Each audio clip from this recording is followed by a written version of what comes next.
አንዳንድ ሰዎች ይወለዳሉ፣ ይኖራሉ፣ ከዚያም ያልፋሉ። ሌሎች ደግሞ የተወለዱበት በሰው ልጅ የልብ ትርታ ውስጥ የራሳቸውን ታሪክ ቀብረው ለማስቀረት ነው። ዛሬ የምንነግራችሁ ታሪክ ስለ አንድ የጥበብ ሰው ነው። በቃላት ሳይሆን በስሜት፣ በንግግር ሳይሆን በአይኖቹ ጥልቀት ውስጥ ሚሊዮኖችን ማልቀስና ማሳቅ ስለቻለው ታላቁ የቱርክ ተዋናይ ኤርካን ጃን ነው። እንደ አውሮፓውያን አቆጣጠር ህዳር 1 ቀን 1958 ዓ.ም በቱርኳ ውብ የቡርሳ ከተማ አንድ ህፃን ተወለደ። ያኔ ማንም አላወቀም ነበር ይህ ህፃን ከጊዜ በኋላ የቱርክን ሲኒማና ቲያትር በታላቅ ብቃቱ እንደሚቀይር። ኤርካን ገና በለጋ እድሜው ነበር ለጥበብ ያለው ፍቅር እንደ እሳት በውስጡ የተቀጣጠለው። በ1975 እንደ አውሮፓውያን አቆጣጠር ገና በወጣትነቱ የቲያትር መድረክ ላይ ሲቆም መድረኩ የሱ ሁለተኛ ቤቱ እንደሆነ ተረዳ። መንገዱ እንቅፋት ቢሆንበትም ለጥበብ ያለው ፍቅር ግን የትኛውንም መሰናክል ለማለፍ ብርታት ሆነው። ነገር ግን ስኬት ሁልጊዜ በደስታ የታጀበ አይደለም።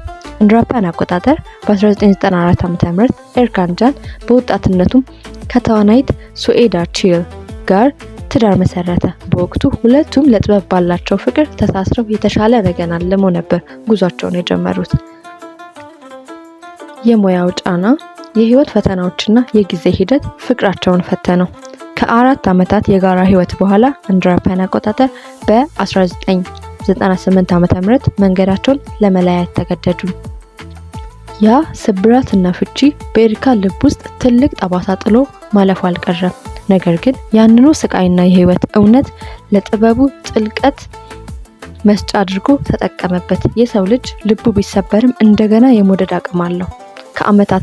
ከአመታት የብቸኝነትና የውስጥ ስቃይ በኋላ ኤርካን በህይወቱ አዲስ ብርሃን አገኘ። በ2001 እንደ አውሮፓውያን አቆጣጠር ከአዚታ ጃን ጋር ተገናኝቶ አዲስ የህይወት ምዕራፍ ጀመረ። አዚታ ለኤርካን ከተሰባበረው ያለፈ ህይወቱ ማረፊያ፣ ለልቡ ደግሞ እውነተኛ መጠጊያ ሆነች። ይህ ሁለተኛ ጋብቻው በጥንካሬና በእውነተኛ መከባበር የተሞላ ነበር። ከዚህ ጥልቅ ፍቅርም ኤንጅ ጃን የተባለች ውብ ልጅ ተወለደችላቸው።